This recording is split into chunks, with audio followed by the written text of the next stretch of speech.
Welcome to this explainer.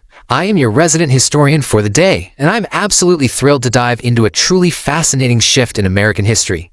Today, we're going to track the exact DNA of how the American presidency evolved. We are going to see how an office that was deliberately designed to be weak, and honestly totally subordinate, transformed into the massive, centralized powerhouse that we recognize today. Let's get right into it. Here is the craziest part.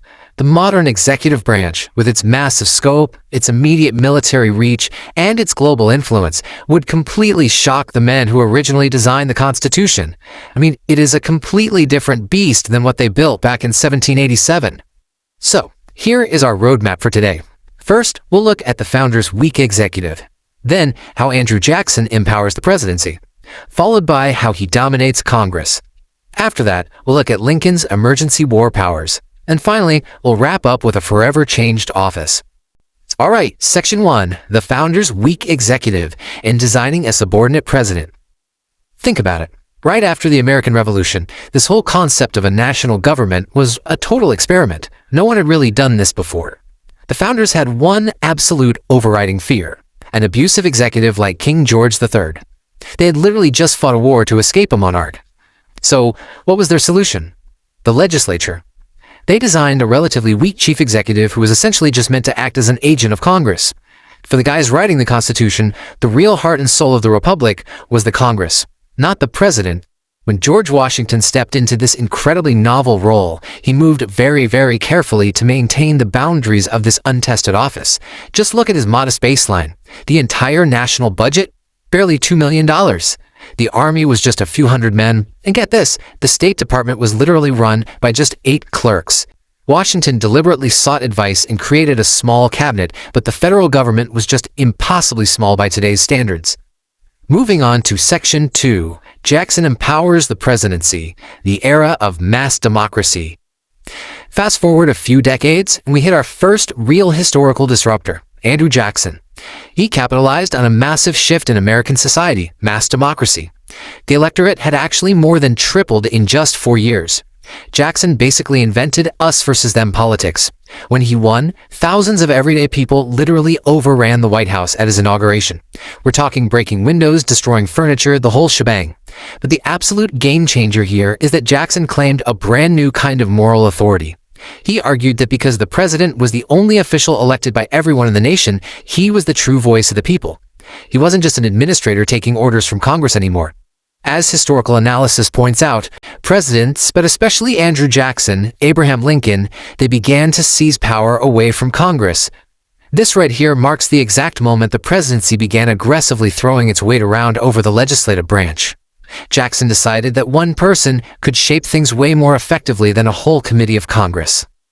Okay, Section 3. Jackson dominates the Congress, the force of the veto.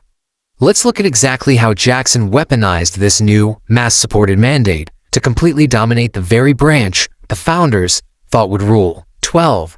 That is the number of bills Andrew Jackson vetoed during his presidency. Now you might be thinking 12 doesn't sound like a lot.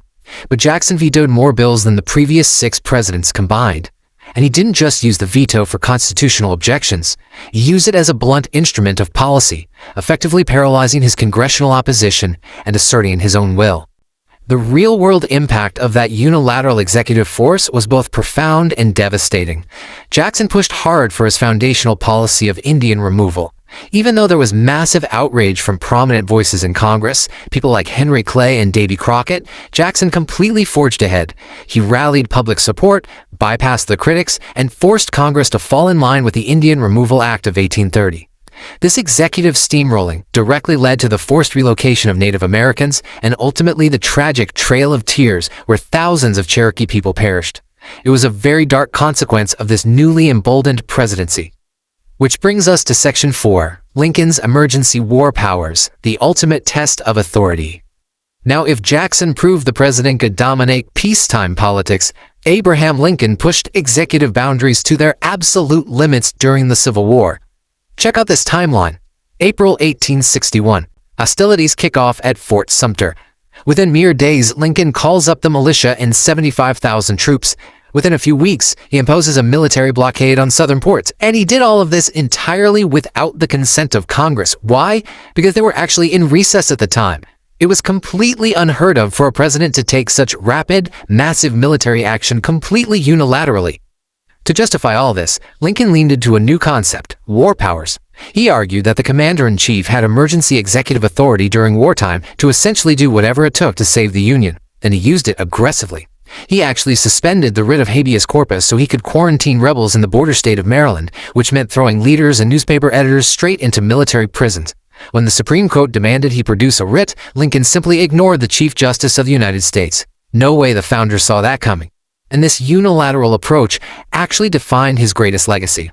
The Emancipation Proclamation was issued entirely unilaterally on January 1, 1863.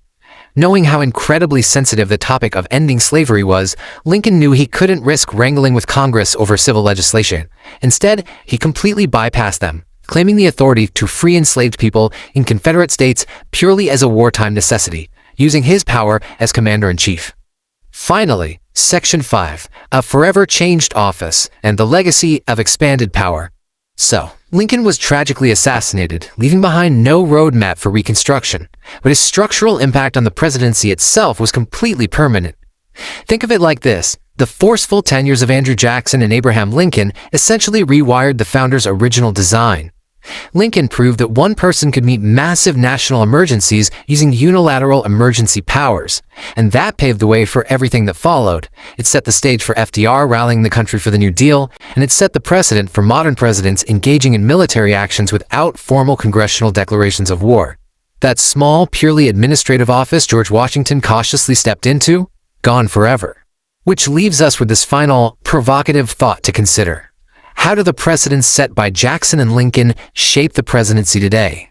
Because the next time you see the executive branch issue a sweeping mandate, or bypass a gridlocked Congress, or act swiftly in a global crisis, you are seeing the direct historical echoes of Andrew Jackson and Abraham Lincoln. Thank you so much for joining me on this explainer, and keep asking questions about the history that's happening right in front of us.